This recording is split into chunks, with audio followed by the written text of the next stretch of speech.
நேற்று இரவு ஈரானுக்குள்ளே நடைபெற்ற உச்சக்கட்ட கலவரங்களும் அளிக்கப்பட்ட பொதுமக்களுடைய சொத்துக்களும் அரச கட்டிடங்களும் இந்த கலவரங்களை முடக்குவதற்காக ஈரானிய இராணுவத்தினர் மேற்கொண்டிருந்த அதிரடியான தரமான நடவடிக்கைகளும் கொத்து கொத்தாக அளிக்கப்பட்டுள்ள கலவரக்காரர்களும் வன்முறை கும்பல்களும் நேற்றிரவு நடைபெற்ற கலவரங்களுக்கு மத்தியில் டொனால்ட் ட்ரம்ப் வெளியிட்டிருக்கக்கூடிய கருத்துக்களும் ஈரானிய உச்ச தலைவர் இமாம் அலி கமேனி அவர்களுடைய அதிரடியான பதிலடிகளும் ஈரானின் மேற்கு பிரதேசத்தினூடாக நுழைந்த பயங்கரவாதிகளும் இந்த பயங்கரவாதிகளை கொத்து கொத்தாக தட்டி தூக்கிய ஈரானிய IRGC குதுஸ் படை பிரிவினரும் லெபனான் தொடர்பான மிரட்டல்களையும் இறுதி எச்சரிக்கைகளையும் வெளியிட்டிருக்கக்கூடிய நெட்டன்யாகவும் தெற்கு லெபனான் பிரதேசத்திலே உச்சக்கட்ட தாக்குதல்களை ஆரம்பித்துள்ள இஸ்ரேலிய ஆக்கிரமிப்பு இராணுவமும் இழுத்து மூடப்பட போகும் ஐக்கிய நாடுகள் சபையும் வடிவமைக்கப்பட்டு வரும் ஜியோனிசத்தின் புதிய உலக ஒழுங்கும் ஈரான் ரஷ்யா மற்றும் சீனாவுக்கு எதிராக டொனால்ட் ட்ரம்ப் எடுக்கப் போகும் அடுத்த கட்ட நடவடிக்கைகளும்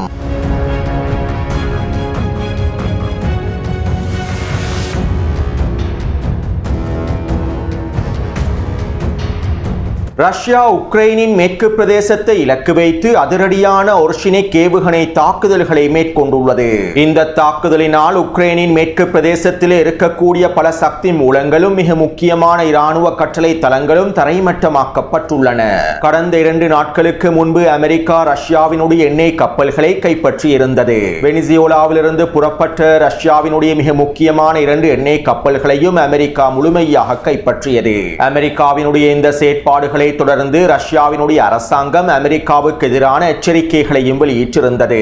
ரஷ்ய அதிபர் புட்டின் அவர்களும் குறித்த நடவடிக்கைகள் தொடர்பான நேரடியான எச்சரிக்கைகளை வெளியிட்டிருந்தார். ரஷ்யாவுக்கு உச்சழுத்தங்களை வழங்கும் நோக்கத்தோடு அமெரிக்கா மேற்கொண்டிருக்கக்கூடிய இந்த செயற்பாடுகள் அமெரிக்காவுக்கும் ரஷ்யாவுக்கும் இடையிலான உறவுகளை மேலும் சிதைக்கும் என்றும் சர்வதேச சட்டத்தை மீறி மேற்கொள்ளப்படக்கூடிய இந்த நடவடிக்கைகள் எதிர்பாராத விளைவுகளையே ஏற்படுத்தும் என்றும் ரஷ்ய அதிபர் புட்டின் அவர்கள் மிரட்டல்களையும் எச்சரிக்கைகளையும் வெளியிட்டிருந்தார்.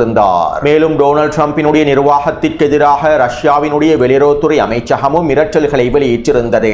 இப்படியான நிலைமையிலேயே தற்போது ரஷ்யா உக்ரைனின் மேற்கு பிரதேசத்திலே அதிரடியான ஒர்ஷினிக் ஏவுகணை தாக்குதல்களை மேற்கொண்டுள்ளது. மேலும் இனி வரக்கூடிய நாட்களில் ரஷ்யாவினுடைய ஒர்ஷினிக் ஏவுகணை தாக்குதல்களுடைய வீரியம் அதிகரிக்கப் போவதாகவும் அமெரிக்க உளவுத்துறையினர் உக்ரைனிலே இருக்கக்கூடிய அமெரிக்கர்களுக்கு எச்சரிக்கைகளையும் வெளியிட்டுள்ளது.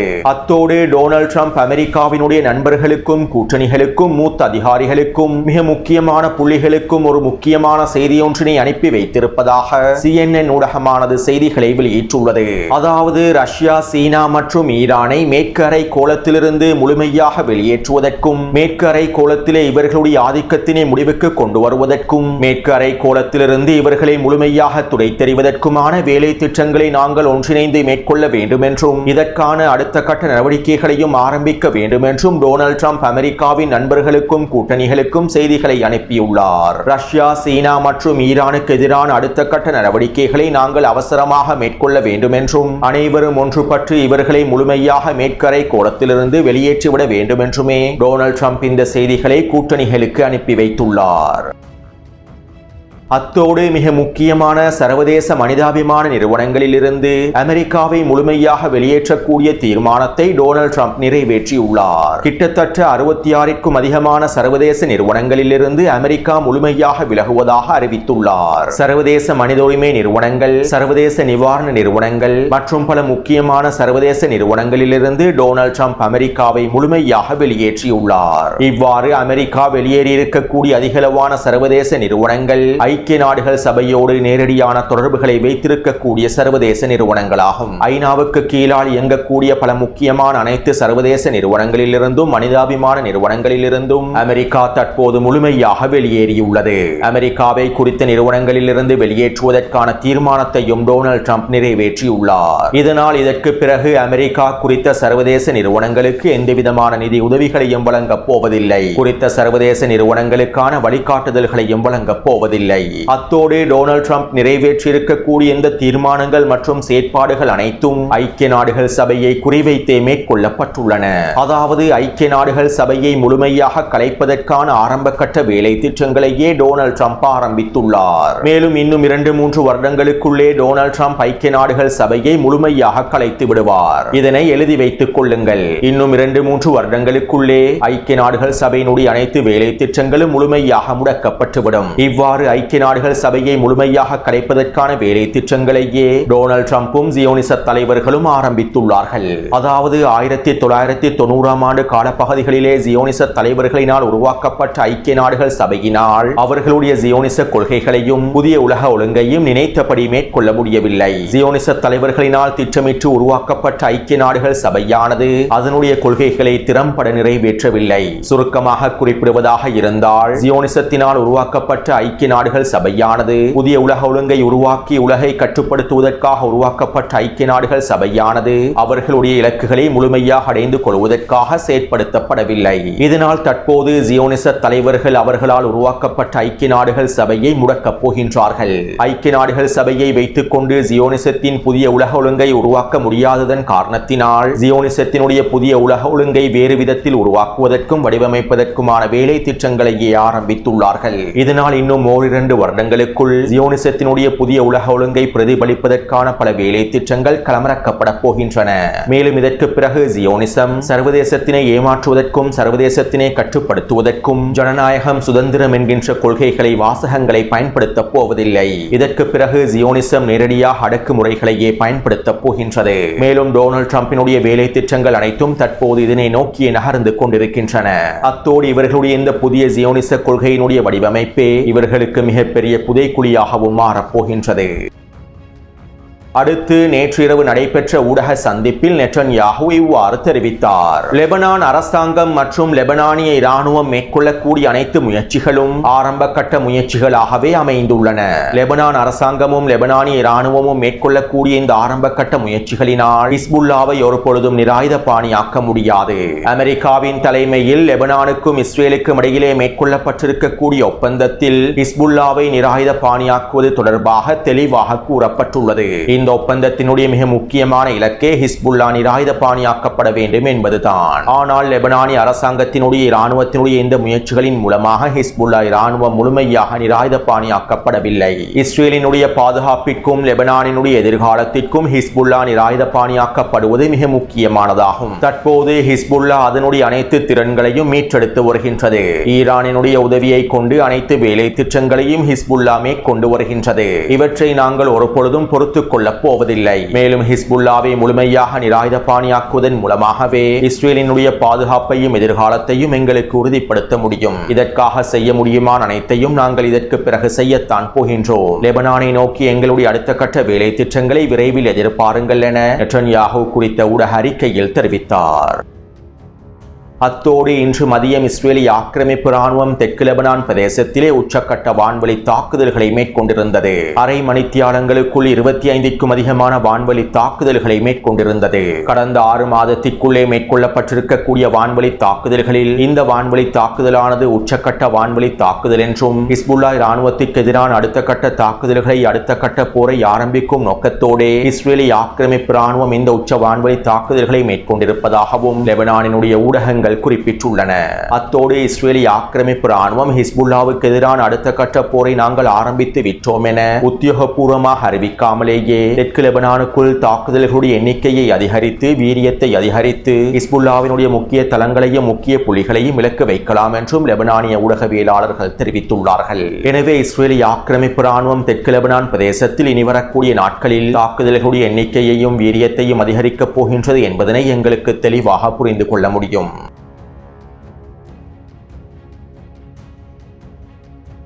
ஈரானில் நடைபெற்று வரக்கூடிய அமைதி ஆர்ப்பாட்டங்கள் தொடர்பாகவும் கலவரங்கள் தொடர்பாகவும் மிக முக்கியமான தகவல்களை நேற்றைய காணொளியில் குறிப்பிட்டிருந்தேன். நேற்றைய காணொளியை பார்வையிடாதவர்கள் கீழே இருக்கக்கூடிய லிங்கினை பயன்படுத்தி குறித்த காணொளியை பார்வையிடுங்கள். இதன் மூலமாக ஈரானுக்குள்ளே நடைபெற்று வரக்கூடிய ஆர்ப்பாட்டங்கள் மற்றும் கலவரங்களுக்கு பின்னால் இருக்கக்கூடிய மிக முக்கியமான தகவல்களையும் விடயங்களையும் உங்களுக்கு தெளிவாக புரிந்து கொள்ள முடியும். அத்தோடு ஈரானிய மன்னராட்சியின் கோமாளி இளவரசர் ரீசா பஹலவி அனைத்து ஈரானிய மக்களும் வீதிகளில் களமிறங்கி ஆர்ப்பாட்டங்களை மேற்கொள்ள வேண்டும் என கோரிக்கைகளை முன்வைத்திருந்தார். குறிப்பாக நேற்றிரவு அனைத்து மக்களும் அணிதிரண்டு ஈரானிய அரசாங்கத்தை வீழ்த்துவதற்கான ஆர்ப்பாட்டங்களை மேற்கொள்ள வேண்டும் என கோரிக்கைகளை முன்வைத்திருந்தார். இதற்கமைவாக அமெரிக்க ஆக்கிரமிப்பையும் ஜியோனிச தலைவர்களையும் ஆதரிக்கக்கூடிய கோமாளி இளவரசர் ரீசா பஹலவியை ஆதரிக்கக்கூடியவர்களும் தெஹ்ரானில் ஒன்று கூடி மிகப்பெரிய ஆர்ப்பாட்டத்தை ஏற்பாடு செய்திருந்தார்கள். மேலும் இந்த ஆர்ப்பாட்டத்திலே அமைதியான முறையில் கோரிக்கைகளை முன்வைக்கக்கூடிய ரீசா பஹலவிக்கு எதிரான ஈரானிய இஸ்லாமிய குடியரசை ஆதரிக்கக்கூடியவர்களும் கலந்து கொண்டிருந்தார்கள். உண்மையில் குறித்த ஆர்ப்பாட்டத்திலே கலந்து கொண்டிருந்த அதிகளவானோர் ஈரான் இஸ்லாமிய குடியரசுக்கு எதிரானவர்கள் அல்ல, ரீசா பஹலவியை ஆதரிக்கக்கூடியவர்கள் அல்ல. இருப்பினும் இந்த ஆர்ப்பாட்டங்கள் ரீசா பஹலவியினுடைய ஆதரவாளர்களினாலேயே திட்டமிட்டு வடிவமைக்கப்பட்டிருப்பதனால் வேறு வழியில்லாமல் இவர்களும் கலந்து கொள்கின்றார்கள். அத்தோடு அமைதி ஆர்ப்பாட்டங்களை கலவரங்களாக மாற்றுவதற்கான எல்லாவிதமான வேலை திட்டங்களையும் சதி திட்டங்களையும் சூழ்ச்சி திட்டங்களையும் மேற்குலக முகவர்களும் மொசாட் உளவாளிகளும் திட்டமிட்டு நடைமுறைப்படுத்துகின்றார்கள். இதற்காக மேற்குலக சக்திகளும் எல்லாவிதமான ஆதரவையும் வேலை திட்டங்களையும் மேற்கொள்கின்றது. அத்தோடு இதுவரை கிடைக்கப்பெற்றிருக்கக்கூடிய தகவல்களுக்கு அமைவாக இந்த கலவரங்களுக்கு பின்னால் வன்முறை ஆர்ப்பாட்டங்களை ஏற்பாடு செய்வதற்கு பின்னால் இருக்கக்கூடிய மிக முக்கியமான 20க்கும் அதிகமான மொசாட் உளவாளிகளை ஈரானிய பாதுகாப்பு படையினர் கைது செய்துள்ளார்கள். மேலும் இவர்களுக்கு பின்னால் இருந்து இயங்கக்கூடிய மிகப்பெரிய வலையமைப்புகளையும் கண்டுபிடித்து அவர்களையும் கைது செய்துள்ளார்கள். அத்தோடு இந்த உளவாளிகள் மூலமாகவும் மேற்குலக முகவர்கள் மூலமாகவும் ஈரானுக்குள்ளே இயங்கக்கூடிய என்ஜிஓக்கள் மூலமாகவும் இந்த அமைதி ஆர்ப்பாட்டங்களை வன்முறைகளாக கலவரங்களாக மாற்றுவதற்கான வழிகாட்டுதல்களும் வழங்கப்பட்டுள்ளன. எவ்வாறு வெடிகுண்டுகளை தயாரிக்க வேண்டும், ஆயுதங்களை எவ்வாறு பெற்றுக்கொள்ள வேண்டும், பெட்ரோல் குண்டு தாக்குதல்களை எவ்வாறு மேற்கொள்ள வேண்டும், அரசு சொத்துக்களையும் பொதுமக்களுடைய கட்டிடங்களையும் இலக்கு வைத்து எவ்வாறான தாக்குதல்களை மேற்கொள்ள வேண்டும், ஈரானிய பாதுகாப்பு படையினருக்கு எதிராக எவ்வாறான நடவடிக்கைகளை மேற்கொள்ள வேண்டும் என்கின்ற அனைத்து வழிகாட்டுதல்களும் காணொளிகள் மூலமாக பகிரப்படுகின்றன. அமெரிக்கா, பிரித்தானியா மற்றும் ஏனைய ஐரோப்பிய நாடுகளிலே இருக்கக்கூடிய முகவர்கள் மூலமாகவே இவ்வாறான காணொளிகள் வடிவமைக்கப்பட்டு ஈரானுக்குள்ளே பகிரப்படுகின்றன. அத்தோடு இவ்வாறான காணொளிகளுக்கு பின்னால் இருக்கக்கூடிய ஈரானுக்குள்ளே இருந்து செயற்படக்கூடிய மிக முக்கியமான புள்ளிகளையும் அவர்களோடு சம்பந்தப்பட்டிருக்கக்கூடிய சர்வதேச நிறுவனங்களையும் என்ஜிஓக்களையும் ஈரானிய பாதுகாப்பு படையினர் கொத்தாக தட்டி தூக்கியுள்ளார்கள்.